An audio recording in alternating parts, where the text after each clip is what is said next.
There are moments when something as small as pouring a pinch of salt into a place no one thinks about triggers a move of God in ways that don't make sense to the natural mind. It's not superstition and it's not magic. It's understanding spiritual symbolism. Salt has never been ordinary in the eyes of God. It has always carried weight, meaning, purity, and covenant. And when your physical actions line up with spiritual laws, things begin to shift in the unseen realm. What you're about to hear has the power to transform the atmosphere around you. Most people see salt as nothing more than seasoning, common, everyday, insignificant. But what we call ordinary is often extraordinary in God's kingdom. In Scripture, salt wasn't simply for flavor.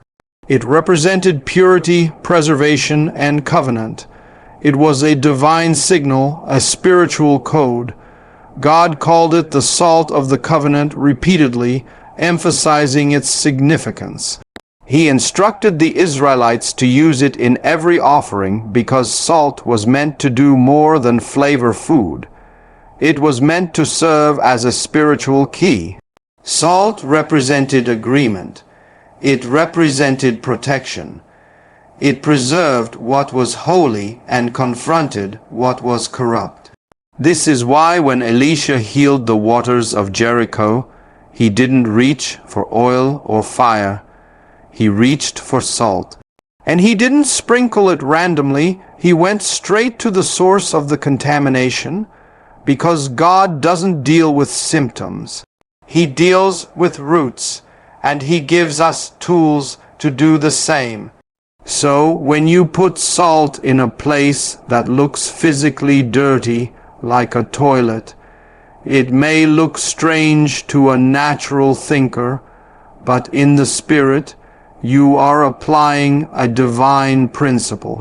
You are declaring cleansing over that space. You're invoking purity.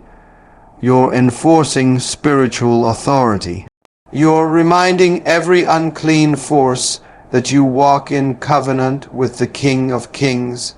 Anything that tries to enter your home, your mind, or your atmosphere must bow, because salt breaks cycles and salt shifts atmospheres. It marks territory for God. But the question becomes, are you treating salt like a simple spice, or like the spiritual tool God designed it to be? Salt was connected to authority for a reason. God told His people to add it to every offering because salt symbolized something that lasts. He wasn't talking about flavor. He was talking about permanence, preservation, and covenant. Salt stops decay. Salt keeps what is pure from becoming polluted. So when you release salt into your home, you aren't seasoning the air. You're making a declaration. This house will not rot. This marriage will not fall apart. This purpose will not be ruined. Salt carries a nature that reflects God, stable, lasting, unshakable. That's why Jesus called His followers the salt of the earth. Not sugar, not spices, salt, because it changes things quietly, yet powerfully. Salt doesn't announce itself, yet everything shifts when it enters a space. When you understand the power of what God put in your hands, you don't need to make noise. You just act, and the shift happens.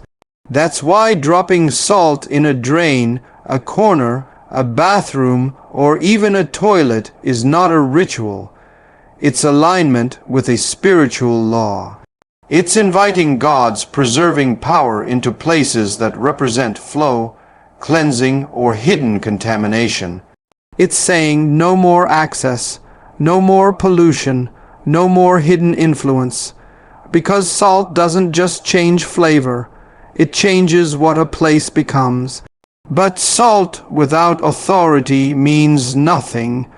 You can pour it and speak over it, but until you understand the spiritual right God has given you, you won't walk in victory.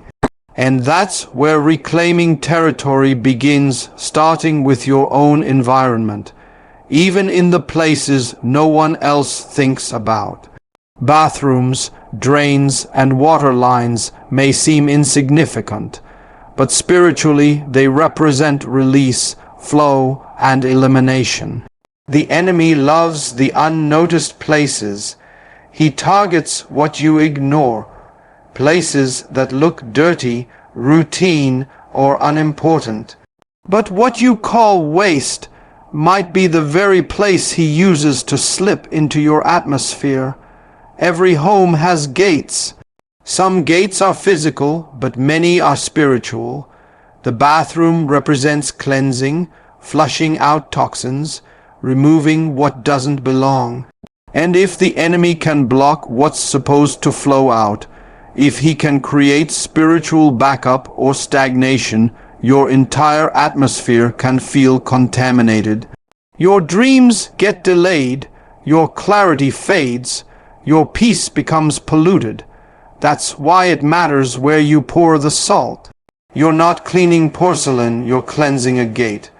You're reclaiming territory, you're saying, this opening belongs to God. When you place salt in a hidden place and speak with authority, that small act carries immense spiritual power. Obedience in unseen rooms leads to victory in visible places. Salt is more than cleansing and reclaiming. It establishes covenant. A covenant of salt in Scripture was permanent, unbreakable, lasting. God commanded it because salt represented something that could not be undone. When you apply salt intentionally, you are activating a covenant that spiritual darkness cannot override. You're saying, this is sealed, this is protected, this is preserved. Curses don't always show up loudly. Sometimes they appear as pattern cycles that repeat through generations. Salt breaks cycles because covenant says, this ends now. The cycle of fear, failure, addiction, poverty salt declares that these patterns stop with you. And where do you begin? In the places the enemy has been hiding, the ignored corners, the drains, the unseen areas. Salt doesn't just cleanse, it transforms. When Elisha healed the waters of Jericho, he didn't touch the surface. He went to the spring. He dealt with the source. The salt didn't just purify. It changed the environment. What was bitter became usable. What was deadly became life-giving. The same applies to your house, your heart, your habits. Bitterness, heaviness, and spiritual pollution can be reversed when you apply salt with faith and understanding. When you deal with the root, healing flows into the whole house, but cleansing is not the final step. After cleansing, there must be consecration. To consecrate means to set something apart for God. Once the salt has broken contamination, you speak over the space. You declare God's presence there. You establish spiritual boundaries. Cleansing removes what doesn't belong. Consecration invites God to dwell. And after cleansing and consecration comes dominion. Dominion is not optional. Dominion is your assignment. You cannot take territory you refuse to confront. Salt becomes your marker, your witness, your declaration that this ground is God's. When you walk through your home with salt in your hand, you are not performing a ritual. You are enforcing kingdom authority. You are declaring that every hidden force must leave. You are reclaiming spiritual gates. You are placing your foot on land that God has already given you. Salt is the tool, but obedience is the trigger.